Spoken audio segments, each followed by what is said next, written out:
All right, you bunch of degenerates, welcome back to another deep dive. And today we're going to be dissecting a musical abomination that's so batshit crazy, it's actually kind of fascinating. The new cars. We've got a stack of articles, interviews, and reviews.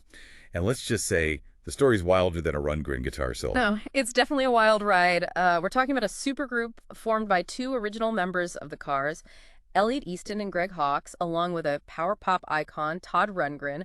On paper, it sounds like a recipe for success, right? Yeah, right. Sure, buddy. A recipe for disaster. More like we're talking about a band whose only studio album is a live album called It's Alive. Let that sink in for a minute.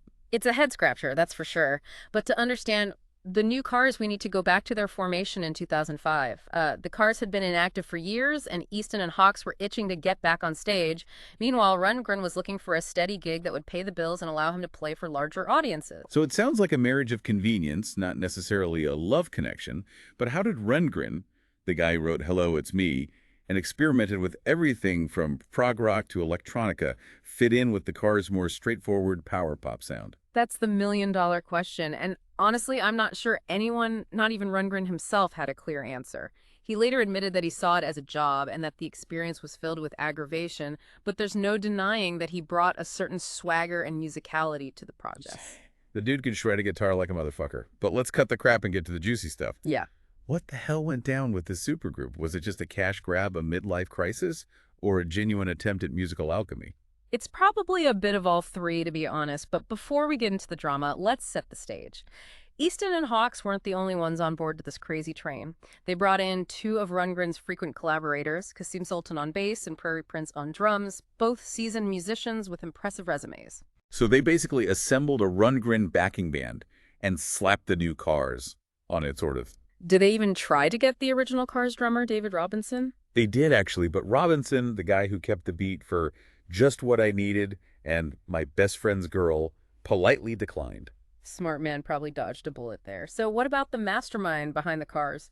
Rick Ocasek. Did he flip out when he heard about this new band using his legacy? Surprisingly, he didn't. He actually gave them his blessing, apparently wanting Easton and Hawks to be happy later. He even joked about putting Rundgren on notice on the Colbert Report classic. Ocasek always playing it cool. Yeah, that dude was an enigma. But let's be real, he was probably counting his royalties while sipping champagne and watching this whole thing unfold. Maybe so, but with the band assembled and Okasek's blessing secured, the new Cars were ready to hit the studio, or so you'd think. Hold up, you telling me they didn't even record a proper studio album? What the hell did they release then? In 2006, they unleashed their one and only studio album, It's Alive. And here's the kicker. It's a live album. You've got to be fucking kidding me. A live album called It's Alive. It's like they were begging for ridicule. It's a bold choice, that's for sure. The album features 15 live tracks, mostly classic Cars hits, and a couple of Rundgren tunes thrown in for good measure. And then just to make things extra confusing, they tacked on 3 new studio tracks. So it's a live album that's not entirely live. Mhm. What kind of musical Frankenstein did they create? It's a strange beast, that's for sure. But to understand the album, you have to understand the context. Remember, the new Cars weren't trying to reinvent the wheel. They were a nostalgia act, capitalizing on the enduring popularity of the Cars music. Yeah, fair enough. People love those catchy-ass 80s hits, but why not just record a full album of new material? Were they afraid of flopping?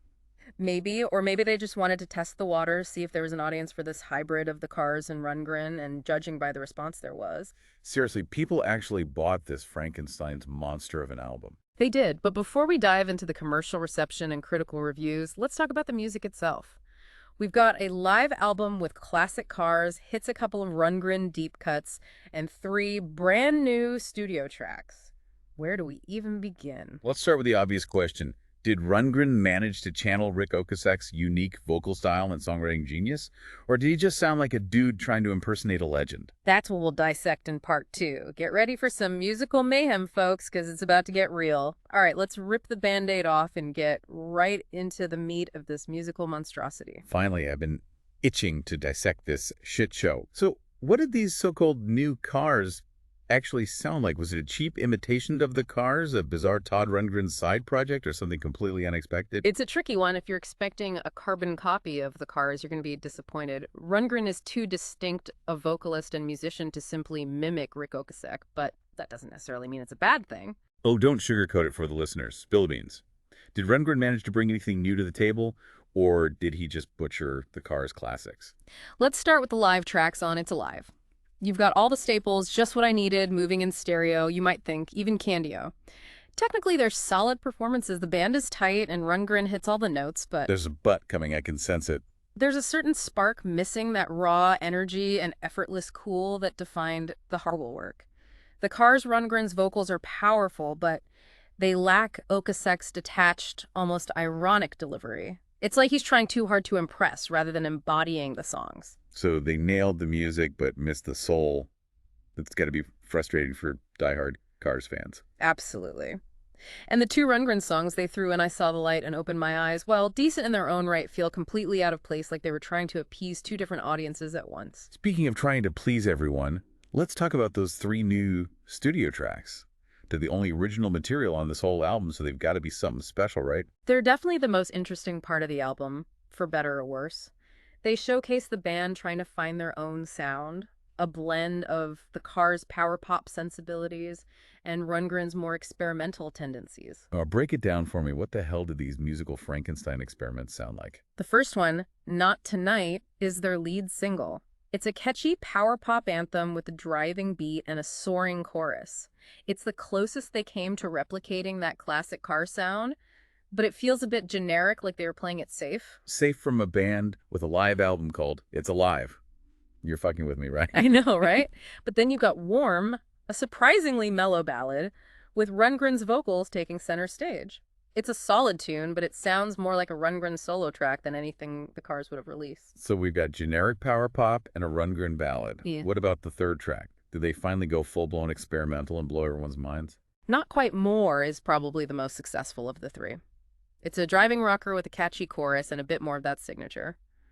Cars energy, you can hear the interplay between Easton's guitar and Hawk's keyboards, and Rundgren's vocals are less polished, giving the song a raw edge. So to sum up, we've got a live album that fails to capture the magic of the Cars, 2 random Rundgren songs that feel shoehorned in, and 3 new studio tracks that range from generic to bizarre to kind of sort of decent. Sounds like a recipe for critical acclaim. Not exactly. Critics were divided, to say the least. Did they praise Rundgren's vocals while criticizing the lack of originality, or did they just trash the whole damn thing? Some reviewers gave him credit for trying to do something different, praising Rundgren's vocal performance and the musicianship of the band.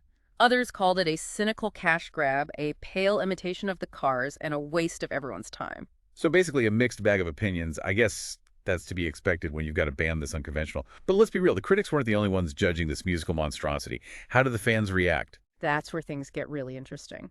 All right, you magnificent music nerds, we're back for the final lap of this deep dive into the new Cars. We've unpacked their Frankensteinian album, but the real juicy shit, the behind-the-scenes drama, that's what I'm thirsty for. Well, buckle up, because things weren't exactly a love fest in the new Cars world. We've mentioned Rundgren's bittersweet and aggravation comments, but let's really dissect that shit. Yeah, let's cut the crap. Was it creative differences, clashing egos, or just bad fucking vibes all around? Probably a toxic cocktail of all three. Remember, Rundgren initially signed on for the cash and the bigger stages. Rehashing the Cars hits wasn't exactly his passion project. So he was a hired gun who maybe got a little too big for his britches. It's more nuanced than that. Rundgren's a goddamn legend, a multi-instrumentalist with a distinct vision, trying to shoehorn that into that. The Cars mold was bound to cause some friction. I can imagine the studio sessions, Rundgren wanting to experiment Easton and Hawks wanting to stick to the formula shit, probably got heated. There's a delicious irony here. Rundgren was brought in to replace Okasek, but he ended up clashing with the band in a similar way. Some things never change, right? But hold up, let's talk about the elephant in the room. Yeah. The Cars reunion in 2010. Did the new Cars, despite all the drama, pave the way for that reunion?